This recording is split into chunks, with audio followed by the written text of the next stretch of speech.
traveling, but I'm not the type of guy that can just be in one place all the time. I need to travel, especially before I have children. I think it's extremely important to gain new experiences and to see the world and to learn more. But trying to read and get new inspiration. I went to Epstein's house earlier today just to see inside. And luckily, like right then, they were doing construction. So then I got to peek in a little bit, and I asked, like, there was construction guys coming in and out, and they were like closing the door halfway so that I couldn't even look in at all. And I asked the main guy there, because he was the one with the clipboard. I'm like, did Jeffrey Epstein live here? He's like, I don't know. Like, clearly you knew. Clearly you know that Jeffrey Epstein was there. Thank you for the 5 to Path at the gym right now, 25 push-ups right now. You give me $5, so I'm not doing 25 push-ups for $5. I'll do 5 at the end. But being back in New York City, it's like everyone who still lives here, a lot of my friends and a lot of people, any New Yorkers in here, type of one if you are here. Zerka's in New York too.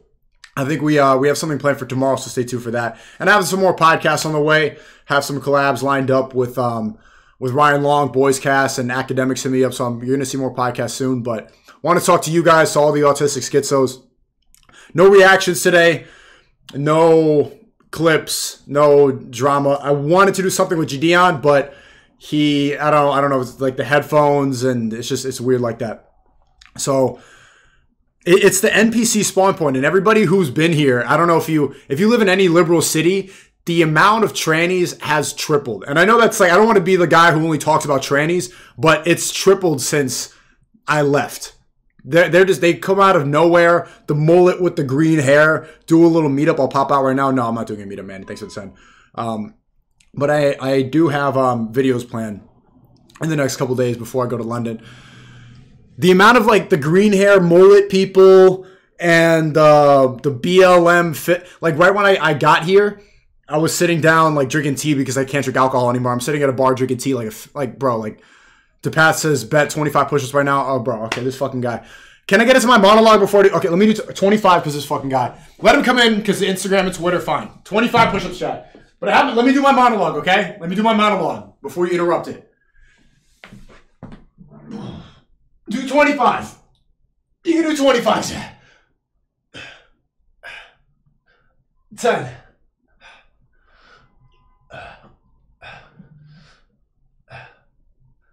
20. 1, 4, 3, 2. Okay, now leave me alone. Let me talk.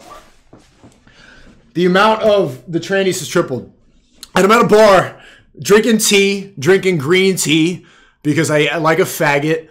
Well, no, actually no. I'm on my Dean, halal, no alcohol, and then I see somebody with a white dude, of course, because that's like the most amount. Let's be honest, like white people, you guys can hold the L for that. The amount of trannies, it pretty much consists, and there's a lot of black trannies too, but the ones who are like, let me be political, black power fist, and on the back of his shirt it says, say no to transphobia, say no to bigotry, say no to fascism, say no to all the talking points. And I'm like, of course, the first person that I see, and it's in a nice bar with rugs, and it's a good atmosphere, and then I just hear this comment, and then they play Rihanna on their phone, and I have to hear Rihanna like, bitch better have my, from a phone speaker.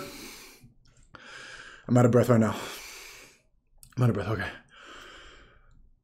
So I'm walking around like Leonardo DiCaprio, just like wondering like when some train is gonna like try to, say no to fascism and hit me. So if you see me walking around New York tomorrow or the day after like this, just don't be weird. Don't be weird. I thought that this is gonna be a good disguise. Is this a good disguise? Yes or no, chat? And also reflecting on New York, how much things have changed. It's a good reminder about why I left. I moved here because I was born in New York City, but I'm not really from New York City. I was born here, but I came here. I came back, and for the beginning years of my adult life, because New York City is the cinematic main character place to start your life. It's a good place that people want a backstory from there. There's culture. There's energy here. You can become like this is where people go to become the main character. But I left because it was getting too liberal. And you see the type of people who dye their hair green or they just like, they're really fat and they're wearing a crop top bra and they're just holding their belly and they're like doing TikToks on the street. Look at my belly. Those people are becoming the main character by just having everybody look at them. They're saying, look at me. Look how ugly I am. Look how much I do not care about my appearance. This is why I deserve your attention. Look at me. There's no value that they're adding. There's nothing that they're giving to the world besides an egregious physical appearance. Their entire outward expression is just, look how much I can change about my body and not care about the job. What are you going to do about it? What are you going to do? So they get their attention by just like declaring themselves as something. If you're a main character and you don't try to add anything of value, then you're a clown. Then you're a background character. You're trying to get people's attention by offering nothing. So it's a reminder coming back to New York City, because I remember being 18 when I was here. And I remember, this is here sound gay. Put an L in the chat. L spam for this. I cried on my 18th birthday. I haven't talked about that. Crying's gay. I don't cry often. I can't even remember the last time I cried genuinely. But that was one time I specifically remember. And I remember it like a main character moment. Where the L's? I need to see some L's for that. And I'm the type of person where I see life through this cinematic lens. I always think of it like, even when I have a moment where I'm upset or when things go wrong or someone in my family dies, I'm thinking about the camera, feel like how this could be written. I'm thinking about how this can be, how this would be filmed. I'm thinking about how cinematic this moment is. I kind of see the beauty in terrible moments because I've always seen life as a movie. That's been my lens to view the world, and why I always think about these ideas about becoming a main character. I think that when you're becoming a man, you need to first develop an ego, but it has to be justified. Tate always talks about that.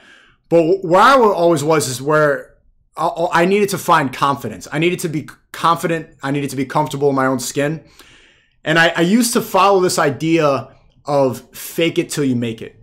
Thinking that even if I said this in a video, that even if you don't know what you're talking about, say it with confidence and you're going to be compelling. People are going to listen to you, which is true. You're going to be far more compelling and more people are going to perk up and listen to you if you have confidence when you speak. If you present yourself with confidence. Like, for example, when you put on a nice shirt and you walk into a room, you can walk by the hostess at a restaurant. If you walk with enough speed and you act like you know where you're going and you're like, you just go in.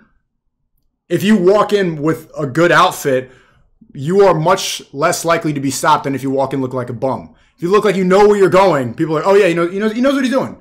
Like people get sneak into a music festival just with a clipboard and a ladder because they assume that this guy knows what he knows what he's doing. But that will only take you so far, this idea of fake it till you make it. If you don't know what you're doing, eventually you're going to be exposed. The people who really know, you'll be able to surpass 90% of people because 90% of people have no idea what they're doing. 90% of people are just walking through life, looking for a little bit of something. They don't know what they need. They haven't found their own place in the world, especially young people. So if you are more confident and you are louder and you command a room, which you can do as a low IQ idiot. Anybody can do that if you just figure out your body language, your mannerisms, and how most people think. But the real people will know. The actual successful people will be able to see right through your bullshit. They can smell that from a mile away and you will be exposed as a fraud. And being exposed as a fraud in a room full of made men, as opposed to being exposed as a fraud between a bunch of normie NPCs, is way different. That's going to be much more soul crushing. That's going to hurt it's going to damage your reputation much, much more. So you don't just want to have blind confidence. You need to earn it. And the only way to actually earn that type of confidence is by adding value to the world, is by working on something, is by leaving your leaving your mark on the world. That has to be positive. I think a lot of people have this misconception that as long as people are hearing them, then they're successful. As long as, because we all want to make an impact on the world. So as long as they're being heard, as long as people are reacting, that it's something good. But the truth is, if you're not adding anything positive, you're not adding anything to the world that people can use and that can help other people, or that's changing the way people think to some extent, then you're just a loud clown making noise.